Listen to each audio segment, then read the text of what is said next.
Hello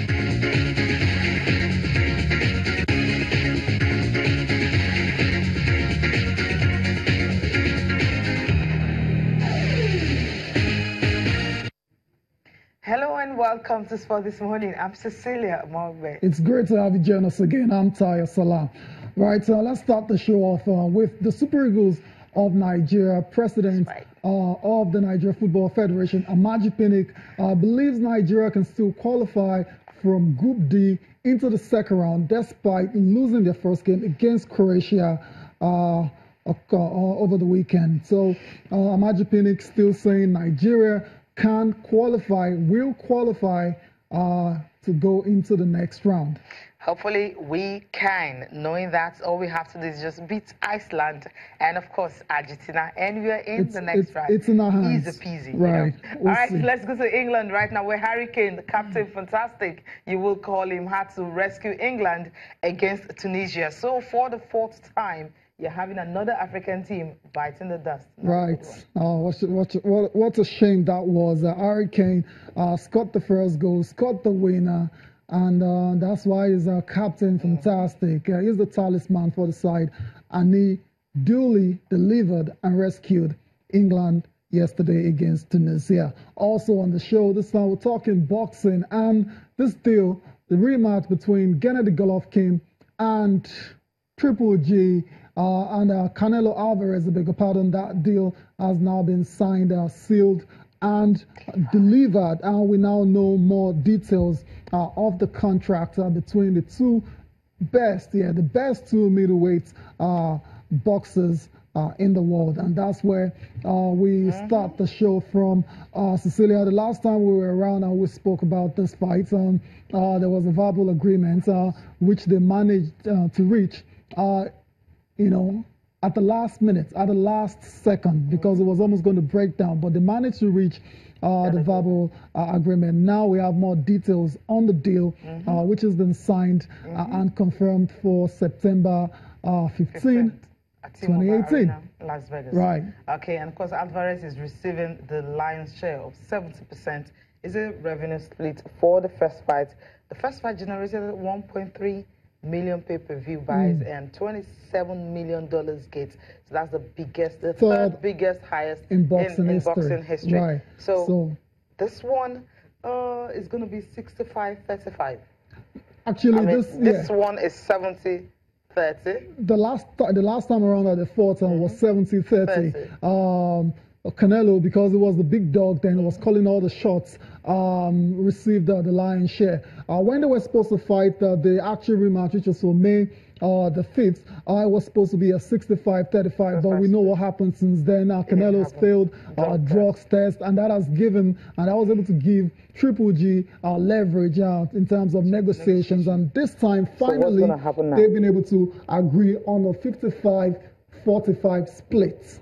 Okay. So that's a lot closer, and Triple G is on record as saying that he wouldn't have taken that fight if he got anything less than 45% of the revenue in what a lot of boxing pundits believe is going to be the biggest fight in 2018. 40-45, wow.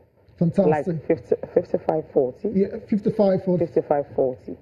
Okay, so that's 55-45. Yeah. Okay, whatever. Why you bothered about I'm the just saying, split? just imagine what, the dope test have actually done to him, the drug test and all that. If not that, I think Alvarez would have had the lion's share. Of course, because he's the golden, how did they put it in boxing, the golden goose. I mean, he's the biggest name out there in boxing. Forget Anthony Joshua. He's got a lot of support, a lot of Mexican following. Right now. Yeah, middleweight. Yeah, it's not heavyweight. It doesn't really matter. This guy is.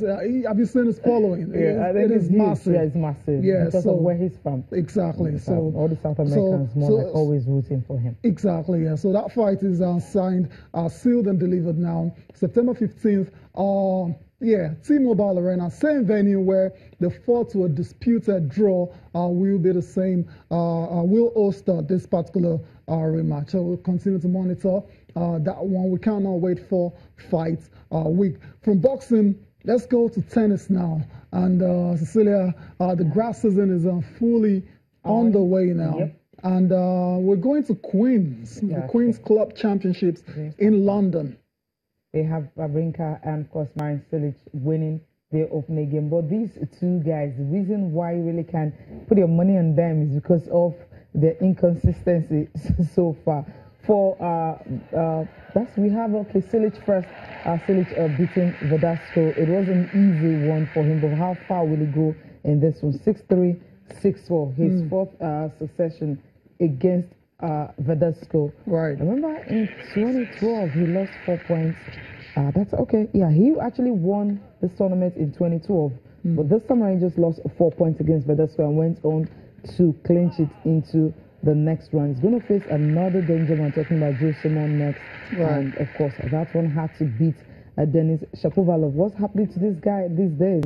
7-6, 7-6, easy one for him in the opening contest. So for Cilic, he's through to the next round to face this Muller. And the other guy that was also in action, another inconsistent guy, happens to be who? Stan Wawrinka. Okay, and Stan Wawrinka. I don't agree when you call Stan, inconsistent. He's been injured. I mean, he's coming back from 2 knee surgeries. So, for obvious reasons, it's taken a while for him to find his rhythm. And that's why he's been struggling. But it was good to see him. Yeah, it was good to see him in action yesterday in Queens. It took on a very good player that is decent on tour as well. So he was able to win that particular match in straight sets. So Stan Wawrinka, 6-6-3. Stan Wawrinka advancing to the next round. This guy, I mean, remember when he was winning those Grand Slam and he won number 3, and we thought, okay, this guy is here to stay. Then the injury came and knocked him, off down the pecking order. Yeah, and it's going to be up against Sam Querrey, who's ranked 5th. As ranked 5th in this particular tournament, 5th in the world, seeded, at Queens. Okay, hopefully he can, because he needs more games. By the time he gets more games, he will be fit, and hopefully at Wimbledon he will be a contender. Right now, if we're talking about Wimbledon, we know we have just one favorite and one contender, and that's you guys. That's your guess is as good as ours in the studio, Roger Federer. But let's from Queens now. Let's go to Germany now. To be precise, where another player who struggled with injury recently, Kai Nishikori, was also in action at the Jerry Weber Open. He took on Matthias Berninger, and he won that particular match 6-3, 7-6 to advance into the next round, where he's going to take on German Mr. Zverev or Karen Khachanov of Russia. Yeah, it's a good win for him. He's also, as you mentioned, returning wrist injury is a heart problem. But then this particular tournament, he stood at 7th and only had to break the serve 3 times and finish off the qualifying in just 82 minutes, which was really cool for him. Interesting. Okay. So we'll see what's going to happen to those to Kai Nishikori. But obviously today we should get to see the man himself in action, Roger Federer, who has to defend and win this title again. Or he's going to drop. Or to retain his world #1 spot. So, because he's had to defend a lot of points. Yeah. This one and also at Wimbledon. Interesting. He's got 2 titles. I mean, I don't think there's anyone. You'd be a brave man to bet against Roger Federer winning this title again. No, I'm not doing that. Okay. So let's leave it at that.